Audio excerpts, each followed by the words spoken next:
Hello, everybody, and welcome back to Be Like Christ. Today we're talking about Judges chapter 12, and hopefully this will be the last day that we do audio only. I should have my camera back in operation tomorrow, so thanks for bearing with me.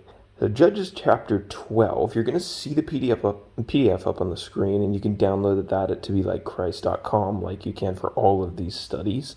First, let's talk about which judges we're going to talk about in this chapter. We've got a few of them. We're going to talk about Jephthah, a guy named Ibzan, Elon, and Abdon. In the timeline of the world, the period of the judges took place between 1450 and 1000 BC. And the precise dates are still up for a little bit of debate, but definitely sometime within that period.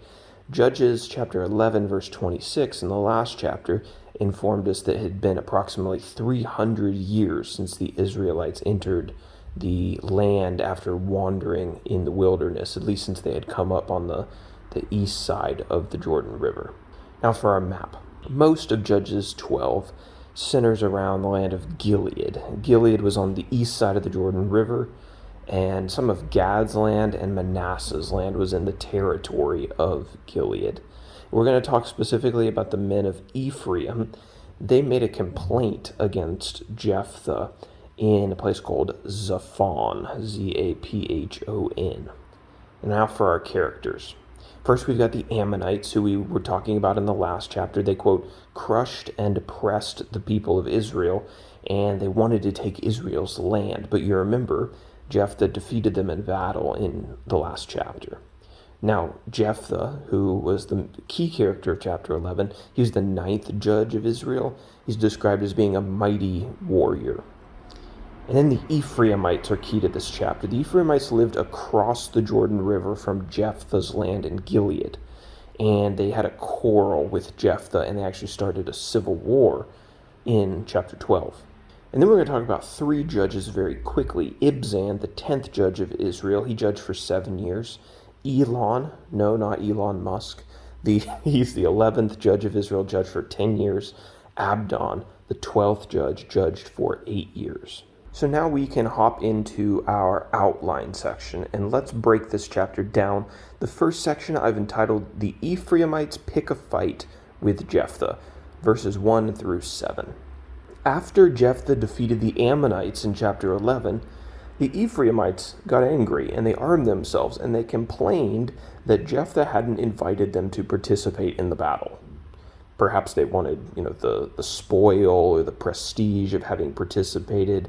It's easy to say that after the fact, right?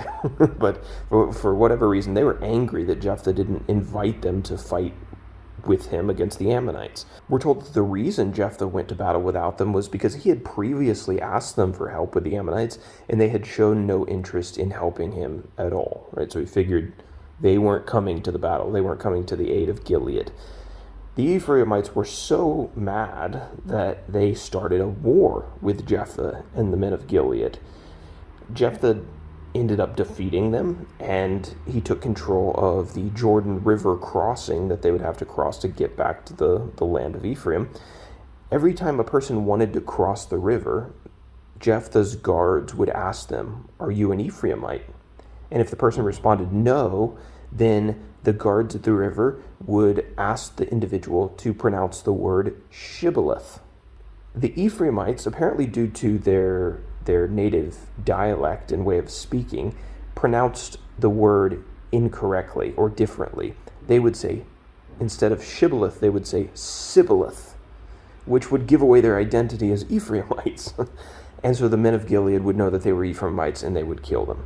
So in total, the men of Gilead ended up killing 42,000 Ephraimites.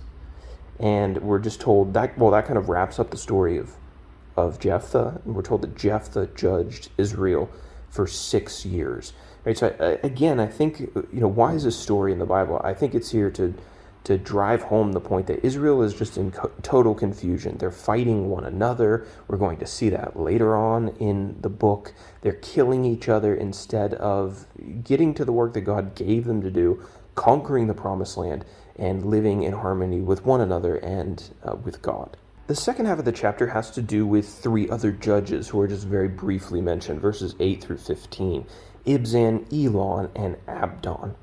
So after Jephthah, Ibzan of Bethlehem became the 10th judge, and he judged Israel for 7 years. Ibzan had 30 sons and 30 daughters. There's a lot of these judges who have a lot of kids. Elon was the 11th judge, and he judged for 10 years. After Elon, Abdon judged for 8 years, and Abdon is said to have 40 sons and 30 grandsons. So that is the contents of Judges chapter 12. Our final section is always our application, and I've got one that actually draws on chapter 11 as well. There are some people who will not be swayed by rational arguments and logic. If you remember in Judges 11, Jephthah provided the king of the Ammonites with several good reasons why Ammon shouldn't start a war with Israel and why Ammon had no claim to Israel's land.